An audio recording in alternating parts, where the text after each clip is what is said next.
Son Excellence, Monsieur Jovenel Moïse, Président de la République, Madame Martine Moïse, Première Dame de la République, Monsieur le Premier ministre, Monsieur le Président de l'Assemblée nationale, Monsieur le Vice-président de l'Assemblée nationale, Monsieur les juges de la Cour de cassation, Monsieur les membres du corps diplomatique, Monsieur les honorables sénateurs, Monsieur les honorables députés, Monsieur les directeurs généraux de l'administration publique, Monsieur les directeurs départementaux des services déconcentrés de l'État, autorités civiles, judiciaires, policières et religieuses, distingués invités, Moun Gonaïve.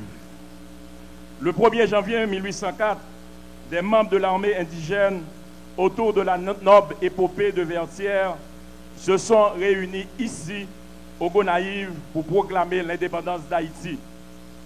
En jurant de vivre libre ou de mourir, ils se sont non seulement affranchis de l'esclavage corporel, mais ont également choisi de faire de cette terre où ils avaient été transportés de force leur nouvelle patrie. Ce choix fut leur première décision d'hommes libres et nous en sommes fiers. Cette étape symbolique de notre autodétermination de peuple amène cependant de grandes responsabilités inhérentes et collectives. Il s'agit en premier lieu du devoir de défendre, de persévérer, de protéger et de faire prospérer cette terre, désormais notre chez nous. D'ailleurs, ici au Gonaïve, c'est avec ferveur que nous avons appris à dire « c'est là nous fêtes, c'est là nous vivons, faut que nous changions là ». Aussi, notre présence au pied de ce monument historique, à la mémoire de notre héros national, le général Jean-Jacques Dessalines, ne saurait ainsi être le fait du hasard. Il s'agit d'une démarche consciente et engagée, visant non seulement à célébrer notre affranchissement de l'esclavage, mais également à rapporter l'importance d'une mémoire collective, unificatrice et progressiste. Il faut rappeler à tous les Haïtiens l'idée génitrice de notre révolution, celle acclamée comme la première conduite et gagnée par un peuple noir, et redresser la barre là où nous pourrions avoir failli. Aussi, tandis que nous remémorons fièrement cet exploit inédit de nos braves va-nu-pieds dans l'histoire universelle, il convient d'admettre que l'année 2018 n'a pas amené les résultats scotés et qu'elle ne saurait refléter les aspirations de nos aïeux. En effet, les événements des 6 et 7 juillet derniers confirment les frustrations sociales et la volatilité sécuritaire du moment. Cette situation qui est la résultante de choix économiques questionnables, doublée d'une gestion tous au moins incompétente des ressources publiques, ne peut demeurer ainsi. Si la responsabilité de cet échec est collective et que par conséquent une prise de conscience s'avère nécessaire pour y faire face, c'est à vous, Monsieur le Président de la République, de donner le ton pour que nous commencions à rectifier le tir.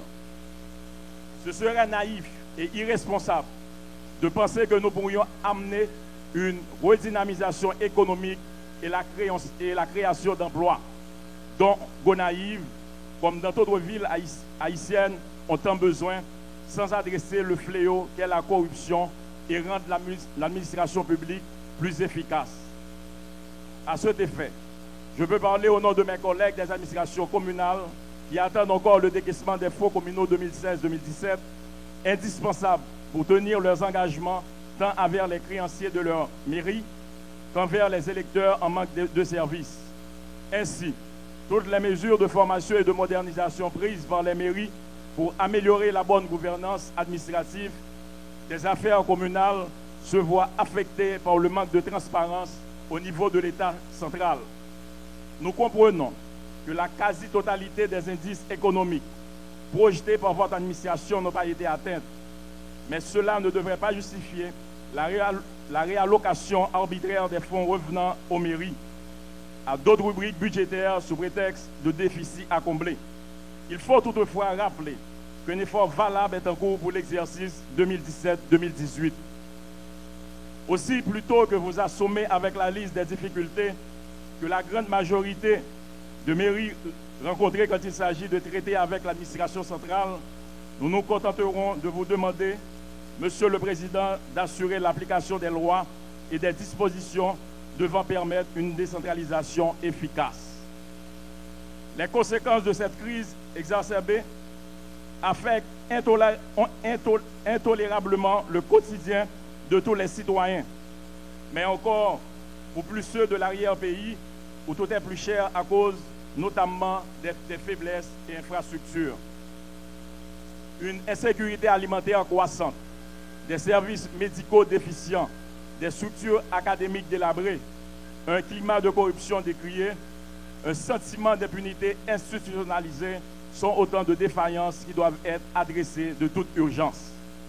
Pour les affronter, nous devons, comme le prône la conférence haïtienne des religieux, arriver à un dialogue honnête tout en mettant l'accent sur la nécessité d'instaurer en Haïti une culture de reddition de comptes dans la gestion de la chose publique.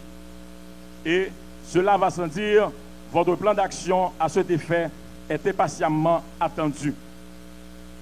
Gonaïvien, Gonaïvienne, notre ville en plein essor connaît une explosion démographique qui dépasse nos attentes initiales. Les écoles et les universités de l'Artibonite attirent des étudiants de tout le pays, ce qui est économiquement bon pour la cité, mais qui nous force aussi à desservir un plus grand nombre de résidents sans une hausse suffisante des revenus de la commune. Cette pression démographique affecte la qualité des services que nous devrions continuer à offrir à tous nos résidents. Cette situation ne frappe pas seulement les Gonaïves. La plupart des municipalités sœurs font face au même manque, sans pour autant trouver en l'État central un partenaire concerné. Pour y faire face, nous devons non seulement pouvoir augmenter nos ressources, mais aussi mettre sur pied un plan d'aménagement territorial axé sur l'innovation et la créativité entrepreneuriale. D'ailleurs, les nombreux jeunes émanant des universités de notre ville réclament et attendent une opportunité d'intégrer la vie productive sans que nous ne semblions nous en soucier. En ce premier d'une année nouvelle, nous devrions penser à eux et faire en sorte de leur assurer des opportunités plus équitables. Président, c'est peut-être ça, nous te recevoir une visite dans le mois d'octobre d'un groupe investisseur qui sortit dans la zone Moyen-Orient. Ils voulaient construire une usine ciment dans la zone Monde-la-Pierre. Nous t'ai bien accueillis parce que le projet semblait un projet qui est capable de faire un pile de travail dans le département et de bon retombées pour le pays. Ils ont fait pose première pierre déjà. Nous avons permis pour commencer à construire l'usine dans le mois de janvier 2019. Là. Nous saluons l'effort tout le monde qui travaille pour le projet SILA atterri. En particulier, le président Jovenel Moïse, dès ce qu'il était d'accord pour le gouvernement central, là, il a avis favorable dans tout niveau de l'administration publique là, pour le projet ça exécuté. Nous saluons tout, sénateur La Tortue qui va jamais fatigué pour le département de la Tibonite là avancé. Nous avons demandé pour les gens Gonaïves battre un gros tonton bravo parce que nous avons besoin de revenus pour nous améliorer la qualité de la vie de tout le monde dans la zone. Nous avons dit tout, merci à président Likembe, promesse carnaval là pour Gonaïves à Nessa. Je demande pour nous faire un gros bravo pour le président. Et nous avons dit président, après champ de masse, sur question Internet là, et mes places d'amenant ou qu'à venir là, il y a Internet là-dedans. Nous-mêmes à Konatel, directeur de la mairie, nous travaillons en forme. Encore une fois, merci, Excellence. Nous profitons dire que nous satisfaits pour 10 km de route à tout niveau qu'a fait, grâce à financement de l'État central là. Pour ça, nous voulons dire que même si nous voulons avancer plus vite, nous considérons que portion route là avancer, c'est un bagage appréciable.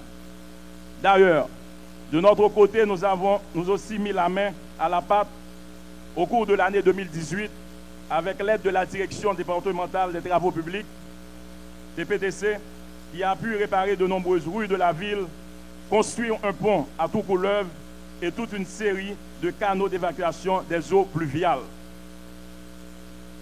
Nous avons rappelé, Président, notre promesse qui était faite tout depuis la campagne pour lui construire un complexe administratif là, pour lui faire dragage et aménagement port, pour lui lancer le travail à l'aéroport, et puis tout pour lui pas oublier boulevard que tout le monde naïf attend.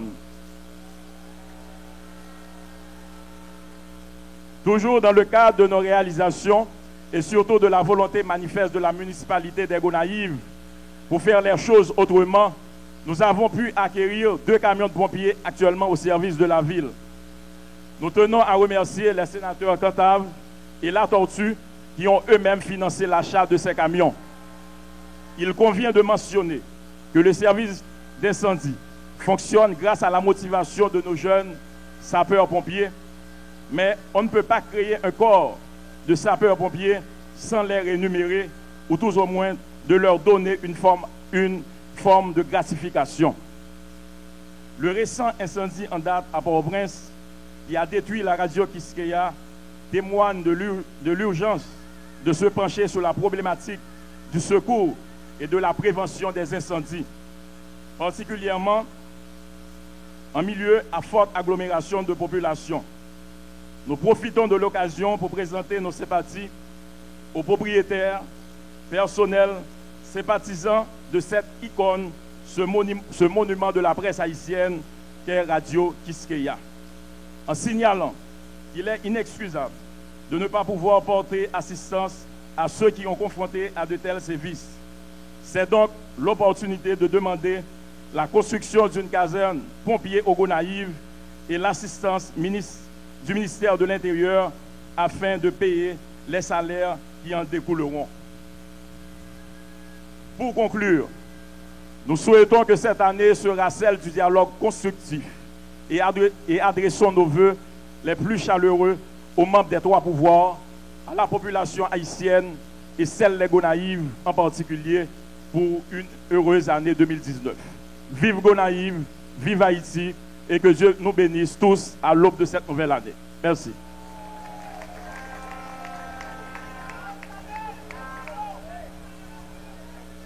Merci, monsieur le maire. Jean-Jacques Dessalines, Papa Nation, te crois que richesse pays d'Haïti